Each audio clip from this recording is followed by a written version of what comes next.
السلام عليكم اخواتي وحبايب قلبي، عاملين ايه؟ يا رب كلكم تكونوا بخير وبصحه وسعاده. انا اخوكم اكرم الشيمي، بحييكم من قناه النية خير، ودوت الفيديو التاني ليا على اليوتيوب. الفيديو الاول اللي فات عرفتكم فيه بنفسي وعرفتكم فيه بالمحتوى اللي انا عايز اعمله على اليوتيوب، وفكره القناه وانها قناه خيريه وان انا عايز اساعد منها اكبر عدد ممكن من الناس وكلام من ده كله.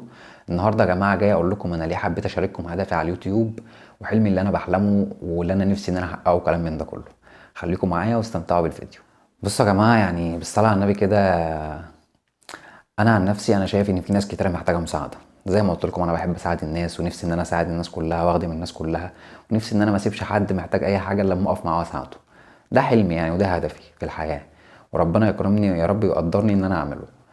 فانا شايف ان في ناس كتيره محتاجه مساعده ومحتاجه حد يقف جنبها، طبعا بعد ربنا عز وجل. الدنيا صعبه والظروف وكلام من ده كله وكلنا عارفين.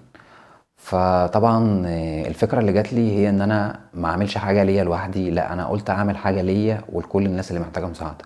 لاي حد يعني محتاج زقه كده، محتاج برضه سنده معاه كلام من ده كله، يبقى في حد ايه جنبه، يحس ان ايه ان برضه ايه مش هو، ما يبقاش لوحده خالص في الحياه. انت ممكن يكون عندك حد بيساعدك في غيرك ما عندوش، تمام. فطبعا دي الفكرة اللي جات لي ان انا اعمل حاجة تكون لينا كلنا جميعا مع بعض، ان انا اقدم محتوى وان انتوا اعرفكم ان انا هعمل منه اعمال خيرية وان الارباح اللي هتجيلي باذن الله هساعد منها الناس، واساعد اي حد من الجمهور لو محتاج اي حاجة. فطبعا دي الفكرة اللي جات لي وقلت ان انا اعرضها عليكم واعرفكم ان الموضوع كله من ناحيتي انا هو لوجه الله. وبرضه عايزكم انتوا كمان اي حد هيعمل معايا اي واجب او اي خير او اي حاجة حلوة، برضه يكون مطلعه من نيته من جواه لوجه الله. الفضل كله في الاول وفي الاخر هيرجع لربنا لو ربنا كرمنا وان الدنيا مشيت معانا. فده كده ملخص الموضوع. الفكرة بقى بكل بساطة اني انا عمري ما هعمل كل ده لوحدي، انا استعنت بالله، تمام.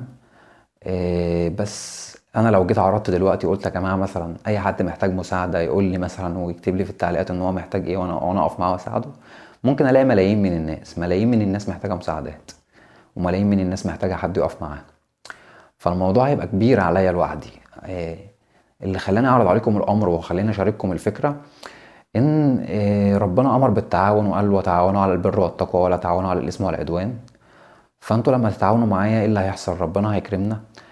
القناة طبعا هتكبر، لأن القناة مش هتكبر غير بجمهورها اللي بيحبها وبيدعمها وبيتعاون معاها.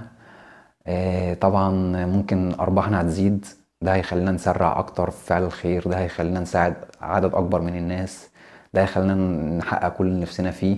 ده طبعا هيكون غير الأجر والثواب اللي لينا عند ربنا عز وجل. ربنا يتقبل منا صالح الأعمال ويجازينا كل خير ويجعله في ميزان حسناتنا إن شاء الله. قولوا آمين يا رب.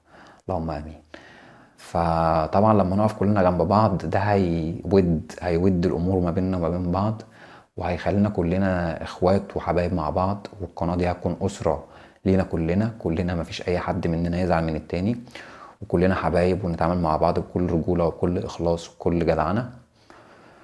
والقناة شعارها يا جماعة المال مال الله، خد ما يكفيك واترك الباقي لغيرك. اي نعم انا قسمتها الفيديو اللي فات وقلت هيكون جزء ليا وجزء ليكم وجزء لله عز وجل، بس الموضوع مش هيمشي كده خالص. الموضوع عادي برضو هيمشي ان هو اي حد محتاج اي حاجة باذن الله ما نتأخرش عنه ونقف جنبه ونساعده بما يرضي الله، وزي ما ربنا يكرمنا هنقدر ان احنا نعمل منه خير على قد ما نقدر.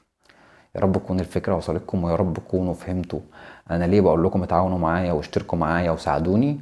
عشان زي ما قلت لكم عشان تكبروا معايا القناة بسرعة، وعشان احنا نعمل خير اكتر ونكبر الفكرة اكتر، وربنا يكرمنا مع بعض ونشجع بعض يعني على فعل الخير. اشوفكم الفيديو الجاي، يا رب يكون الفيديو عجبكم. لو الفيديو عجبكم اعملوا لايك للفيديو وعرفوا صحابكم بالقناة، وان شاء الله خير. السلام عليكم.